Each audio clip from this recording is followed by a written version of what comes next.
Malcolm ரஞ்சித்திற்கு வழங்கப்பட்ட பணம் அறிக்கையை சமர்ப்பிக்க கோரும் மைத்திரி. எரிபொருள் விநியோகத்தில் பாரிய மோசடி, கோப் குழு அதிருப்தி. தமிழர்களுக்கான சமஷ்டி தீர்வு, ஜெய்சங்கரிடம் தமிழ் தேசிய மக்கள் முன்னணி வலியுறுத்து.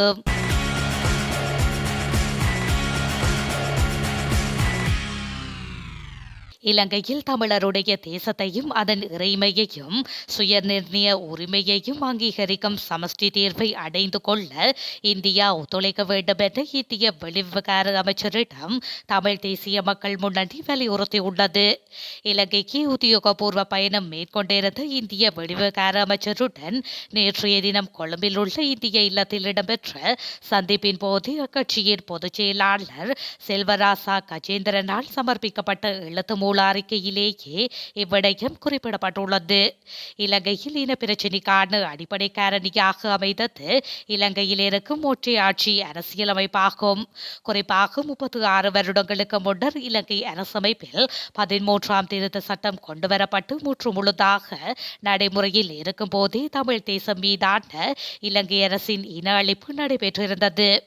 அதேவேளையில் யுத்தம் முடிவடைந்து 15 ஆண்டுகள் கடந்துள்ள நிலையில் 13வது திருத்தம் தற்போதும் முழுமையாக நடைமுறையில் உள்ள போதும் கூட தமிழ் மக்கள் மீது இலங்கை அரசு புரிந்த மனித குலத்திற்கு எதிரான குற்றங்கள், போர்க்குற்றங்கள், இன அழிப்பு குற்றங்கள், வலிந்து காணாமலாக்கப்பட்டமை போன்றவற்றிற்கு இன்று வரை நீதி கிடைக்கவில்லை என தெரிவிக்கப்பட்டுள்ளது.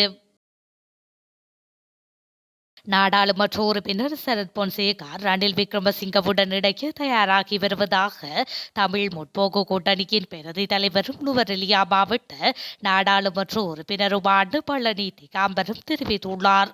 ஹட்டன் வெளியோயா பிரதேசத்தில் இன்று நடைபெற்ற கட்சி கூட்டத்தில் கலந்து கொண்ட போது அவர் இதனை குறிப்பிட்டுள்ளார். அத்துடன் ஐக்கிய மக்கள் சக்தியின் அதிபர் வேட்பாளராக போட்டியிட பொன்சேகா விரும்பியதாகவும் திகாம்பரம் தெரிவித்துள்ளார். ஆனால் ஐக்கிய மக்கள் சக்தியின் தலைவரும் எதிர்க்கட்சி தலைவருமான சஜித் பிரேமதாஸ் வேட்பாளர் பதவியை வழங்காததன் காரணமாக அவரை சரத் பொன்சேகா விமர்சித்து வருவதாக அவர் கூறியுள்ளார். இதேவேளை அனைத்து கட்சிகளின் தலைவர்களையும் பொன்சேகா விமர்சித்து வருவதாகவும் நாடாளுமன்ற உறுப்பினர் குறிப்பிட்டுள்ளார். எரிபொருள் விநியோகஸ்தர்களுக்கு சுமார் 31,021 மில்லியன் ரூபாய் மேலதிக தரகு பணமாக செலுத்தப்பட்டமையினால் பொதுமக்களுக்கு எரிபொருளுக்கான மேலதிக செலவு ஏற்பட்டுள்ளதாக குறிப்பிடப்பட்டுள்ளது. 2022ஆம் ஆண்டுக்கான கணக்காய்வாளர் அறிக்கை மற்றும் தற்போதைய செயற்பாடுகளை ஆராய்வதற்காக இலங்கை பெட்ரோலிய கூட்டுத்தாபனத்தை அரசாங்க பொறுப்பு முயற்சிகள் பற்றிய குழு முன்னிலையில் அழைத்த போது இந்த விடயங்கள் தெரியவந்துள்ளது. குறிப்பாக இலங்கை பெட்ரோலிய கூட்டுத்தாபனத்தின் விற்பனை பிரிவால் எரிபொருள் நிரப்பு நிலைய உரிமையாளர்களுக்கான சுற்றறிக்கை வழங்கப்படுவதில் இழுபறி நிலை காணப்படுவதாக கூறப்படுகின்றது. அத்துடன் இது தொடர்பில் கூட்டுத்தாபனம் எடுத்த நடவடிக்கைகள் தொடர்பில் வந்திருந்த அதிகாரிகளிடம் கேள்வி எழுப்பியதாக தெரிவிக்கப்படுகின்றது. இதன்படி மோசடியில் ஈடுபட்டவர்களின் பெயர் பட்டியல் மற்றும் அந்த அதிகாரிகளின் முறைகேடுகள் குறித்து கூட்டுத்தாபனம் எடுத்த நடவடிக்கைகள் அடங்கிய அறிக்கையை 7 நாட்களுக்குள் குழுவிடம் சமர்ப்பிக்க வேண்டும் என்றும் கோப் குழு பரிந்துரை செய்துள்ளதாக குறிப்பிடப்பட்டுள்ளது.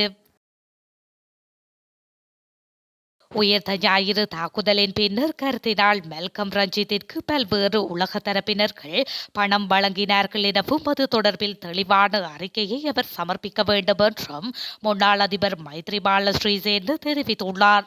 பொலனறுவை பிரதேசத்தில் நேற்று ஊடகங்களுக்கு கருத்து தெரிவிக்கும் போதே இதனை அவர் குறிப்பிட்டுள்ளார். மேலும் அவர் குறிப்பிடுகையில் கத்தோலிக்க அமைப்புகள், உலக நாடுகள், பல்வேறு அமைப்புகள் மற்றும் இலங்கையின் உயர்மட்ட வர்த்தகர்கள் என பலரும் கர்தினாலுக்கு உயிர்த்த ஞாயிறு தாக்குதலின் பின்னர் பணம் வழங்கியுள்ளனர். எனவே தாக்குதலின் பின்னர் அவருக்கு கிடைத்த பணம் தொடர்பில் தெளிவான அறிக்கையை வெளியிட வேண்டும். மேலும் தாக்குதலில் உயிரிழந்த அனைவருக்கும் இழப்பீடு வழங்க நான் நடவடிக்கை எடுத்துள்ளேன்.